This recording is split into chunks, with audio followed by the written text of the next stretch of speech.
नमस्कार. तर स्वागत आहे तुमचं माझ्या एका नवीन व्हिडिओमध्ये. तर इथे मी किसत आहे उकडलेली बटाटी.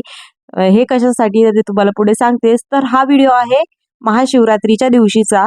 आता शिवरात्रीच्या दिवशी फराळासाठी सकाळी बनवला तर साबुदाणा आणि संध्याकाळच्या फराळासाठी इथे मी बनवत होते साबुदाण्याची वडे. तर साबुदाण्याचे वडे बनवण्यासाठी भिजवलेला साबुदाणा घेतला, त्यात मीडियम साईजचे 4 बटाटे उकडून ते किसून घेतले.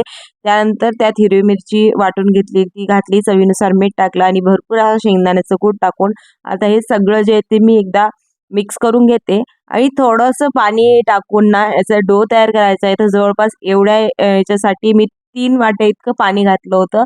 असं आपली वडी पडल्या जातील, साबुदाण्याची वडी तयार होतील असा हा डो आपल्याला भिजवायचा आहे. तर आता मी भिजून दिलं आणि नंतर आईनी हे तळायचं काम केलं होतं. तर हे बघा असं थोडंसं हाताला पाणी लावून एक एक वडा हातानेच थापायचा आणि कढईत टाकायचा.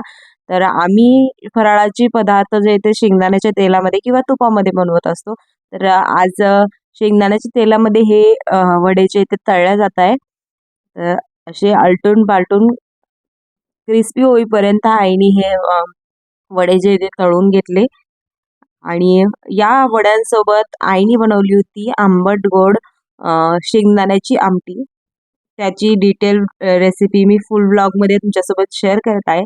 एकदा नक्की बघा फुल ब्लॉग पण या साबुदाणा वड्याचा. तर असे इथे सगळे वडे जे ते तळून झाले.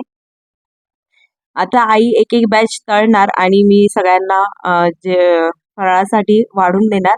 तर एक बॅच तयार झाल्यानंतर मी ताट तयार केलं आणि असे आमचे शेंगदाण्याचे साबुदाण्याचे वडे बनून तयार आहे. ही शेंगदाण्याची आंबट गोड अशी आमटी होती.